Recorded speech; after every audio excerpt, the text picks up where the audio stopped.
Can you hear me? Yes, that's the title of the latest episode of Doctor Who. This is going to be a little odd. Well, no, not really. But for a while there, I thought this one might be good. You know, and I thought at least this was in fact, right now I can say, conclusively, this was almost the Kerblam of for season 12.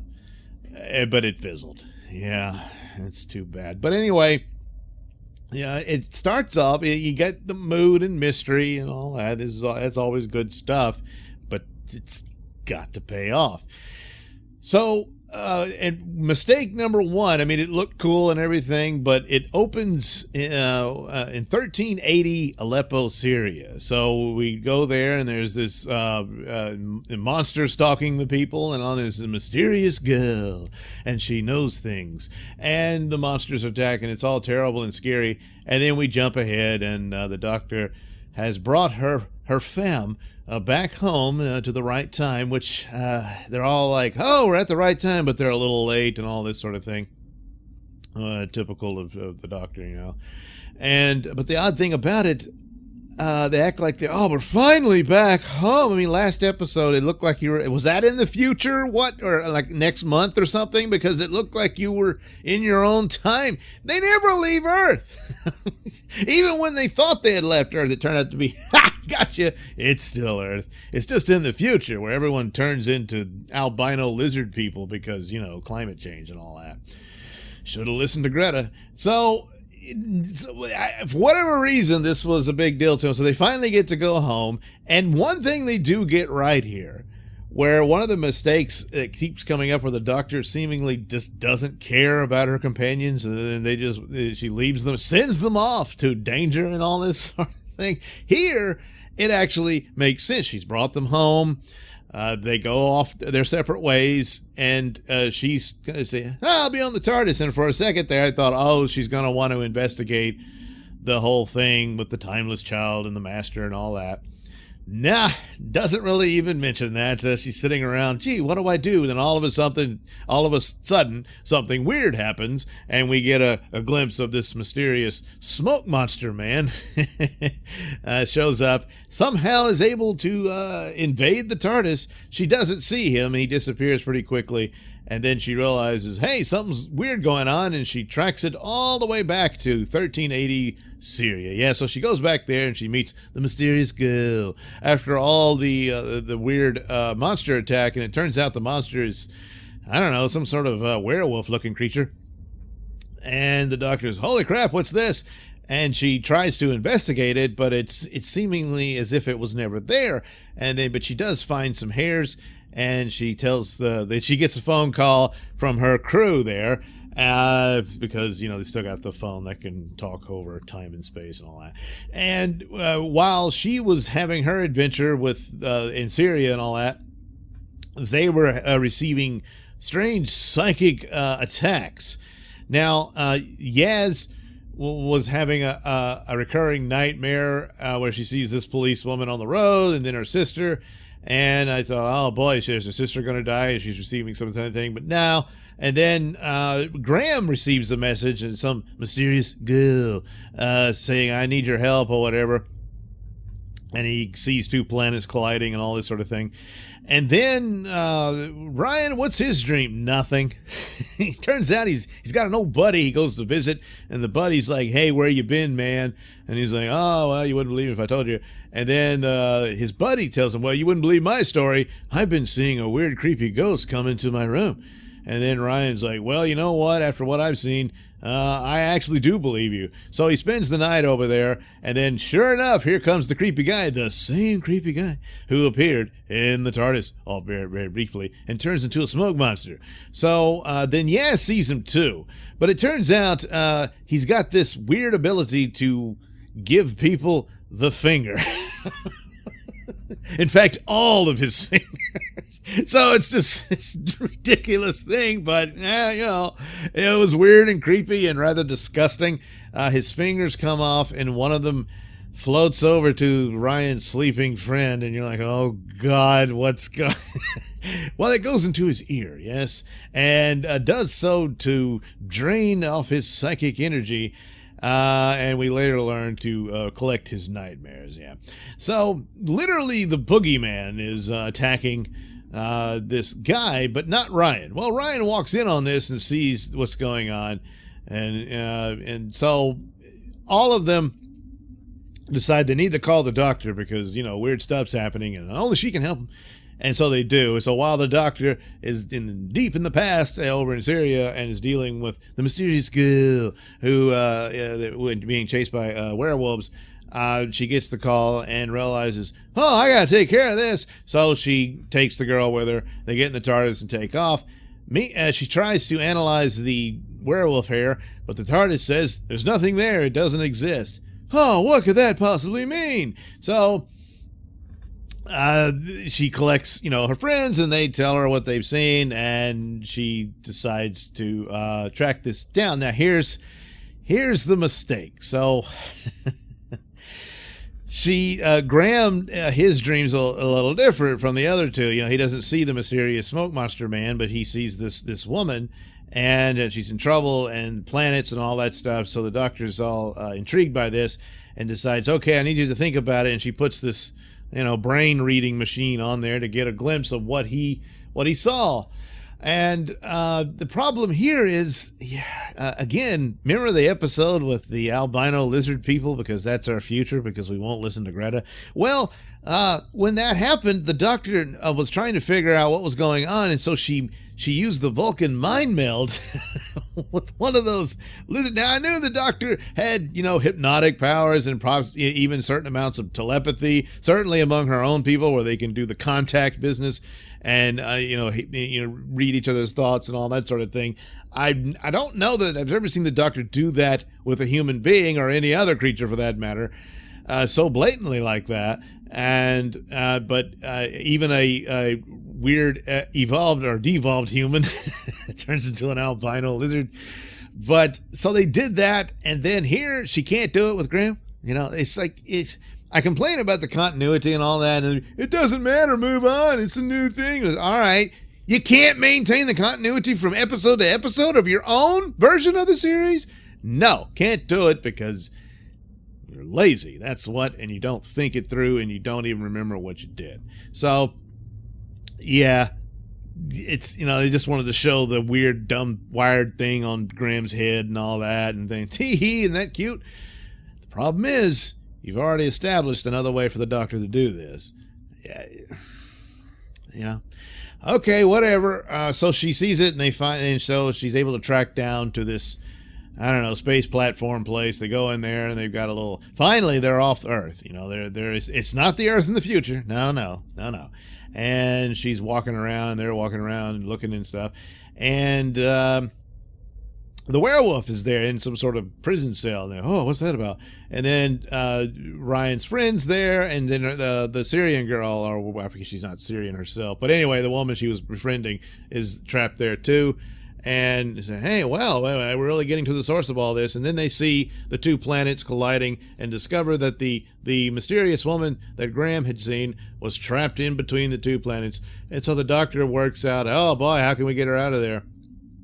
Meanwhile, at this point, and here it's where they kind of get something right here again, with the doctor just sends off her companions, what have you, on this dangerous stuff and doesn't seem to really care about it. Here, it's just because she's so locked into what she's doing and she's explaining it all, and they get their eyes glaze over, they get bored, and they start exploring the place and they wander off, and she's unaware of this. The doctor's eccentric and all that sort of thing. So that makes sense. That works. Now, they go looking for the girl from Syria. That's what it was. And they find her, and then, Boogeyman shows up, and hey, that's the guy. And then he gives them the finger again. And they're all captured. And then the doctor confronts this entity, and we learn that he's an ancient god that the doctor can't believe he's possibly real, but surprise, he is, named Zelen. And then the doctor boasts, well, I got the better of you. I used your own technology against you, and I freed your prisoner. And he said, tricked you. I wanted you to, because that's my best girl. and then she appears, and she's another evil goddess, and well, they like to feed on nightmares, and so they had done this to these two societies, and the only way to stop them was to imprison them in a prison between the gravitational forces of two planets colliding with one another, and so they're perpetually trapped in that state, so that she can remain trapped in that little prison there. Meanwhile, Zelen, I don't know, for whatever reason, he managed to escape, and he's just been wandering around, and all this time he wasn't able to figure out a way to get her out until he decided, after watching the doctor, he says, "I've been watching you, Doctor," and you have, huh? So as a means of a plot or what have you, but I would have thought there'd be an explanation somewhat as to why it took him this, because he's immortal and all this, and how long has this been going on? I don't know, but he's been feeding her nightmares to keep her from going insane, even though they're probably pretty much both insane at this point. But that's their thing. They just love feeding off nightmares, and they did that to those two planets and all that sort of thing. Well, yeah, and so the doctor gets tricked into this, and she goes, "Oh no!" And then he gives her the finger, and then she ends up in shackles too. And he says, we're gonna feed off your nightmares too, Doctor." And what does she nightmare about? Well, it's the timeless child again, and we see more of the same footage of that, more or less, and but we don't get anything from it. And he's got his girlfriend freed, and they take off, and they decide, hey, you know what? We're going to go to Earth because humans are so interesting and all this stuff. And it's a big universe. I think he would have found somebody better than that. And he says, oh, but humans are so unique in the way they, it's one of those hard things, and science fiction shows do this all the time, where they come up with a means by which the human race is somehow special or something.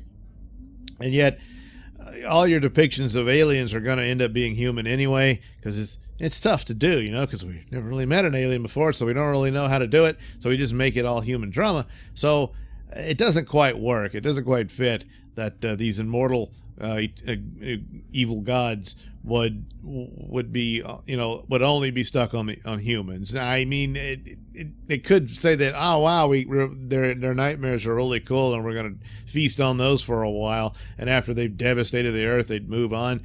They just didn't do it that way. What are you going to do? So they take off, we're going to go ruin the Earth. And so they go to Earth, and rather than just dominate the whole planet and make everybody scream and panic and whatnot, they go to one street, and Boogeyman goes and scares a little boy. That's it. Yeah. I guess he was doing more because his girlfriend's sitting in the middle of the street, and she's getting all the smoke things going into her, and she's like, oh yeah, it's good stuff. But yeah, so I was thinking they were going to do something along the lines and discover that, oh good Lord, it's happened over time, and all the terrible horrors of Earth for several centuries or whatever was all because these people came in and influenced it, and we can't change time and all that sort of thing. But no, just never mind. So they're all stuck on that space platform with their nightmares being used against them. And because they all have fingers in their ears now, and but the doctor manages to wake up and get the sonic screwdriver. So she's shackled, but she's able to use her hip, I guess, and pop it up. So she grabs it and frees herself. But I mean, good Lord, these gods were boasting how intelligent they are. He says he's watched the doctor for however long, and just forgets, he misses that. I mean, even the Penguin knew you took Batman's utility belt away.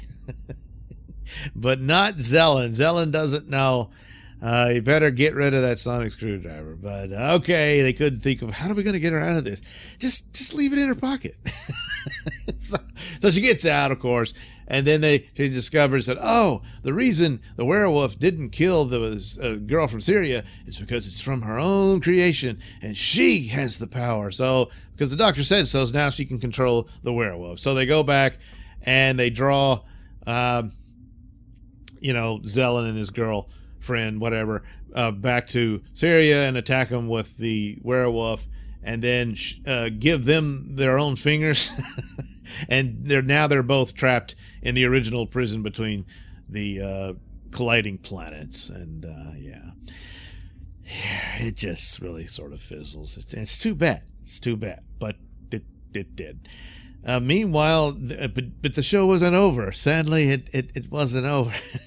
They just couldn't figure out what to do to fill out the hour. There's, oh man, what do we do? So, more soap opera crap. Yeah, mostly about Yaz and the policewoman she met when she was younger and ran away from home because school's a drag and mom and dad just don't understand. And the policewoman says, come on, get back on the horse and try again. I believe in you, whatever. So, of course, this all works out, and she's inspired to be a police officer, and she goes and meets the woman again, and yay, and and she had made a bet with her, and she pays off the bet and all this crap. And but Dee, I hope she doesn't tell her that she's really a terrible police officer, because she never goes to work and doesn't seem to really know much when the doctor's investigating things. I don't know why they don't exploit that at all, because, well, I do know why. They don't know how to do it. They don't have any ideas. They just keep doing this soap opera crap. And, I mean, Yaz and her family, they're fine. They got the same problems most people do, but they got a good life going on there.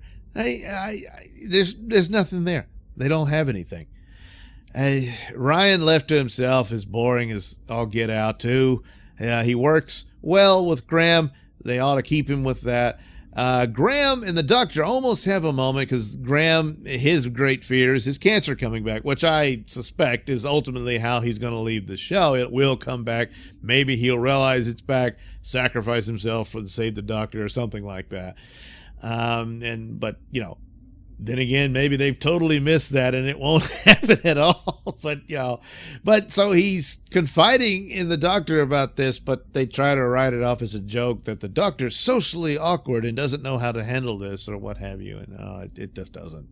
It just falls flat. And so then the doctor says, hey, I know, Frankenstein. So they're going to have an episode about Frankenstein. I think Mary Shelley or something like that. And yeah, so that's it. It's over. That's that. So it was an episode that almost had something but couldn't find it. And even though it was kind of right there, they just don't have the ability and material to make a full show. So they fill it with stupid soap opera stuff and bad attempts at jokes. And it just fails. You make these super powerful villains, and then they're just idiots in the end. So if you missed it, it doesn't matter. Yeah, you're fine. It's for whatever the big underlying plot is by the master and the timeless child, the timeless child, and the other doctor. Maybe that'll get resolved in the finale, which is going to be another two-parter. But first, we got to go visit Mary Shelley. So there you go. I guess about 3 episodes left with, one more episode and then a two-parter. And then that's it for Series 12. So, what are you going to do? But, almost. But no, can't have that, can we? So, there you go. Doctor Who, can you hear me? The answer is no, she can't. Thank you for watching and listening. Say, why not like and subscribe, and check out that link description below. That'll take you to my many stores that have plenty of goodies for you, most notably. Yeah, my night comic book over at indieplanet.com. Yeah, you're going to want to check that out. And, of course, the other stores with t-shirts. Oh, yeah, t-shirts. And, of course, you can catch my podcast, Mr Nailsin Show, over at RadioMisfits.com. New episodes every Saturday. And you can also watch my videos over at BitChute. That's the Mr Nailsin channel on BitChute.com.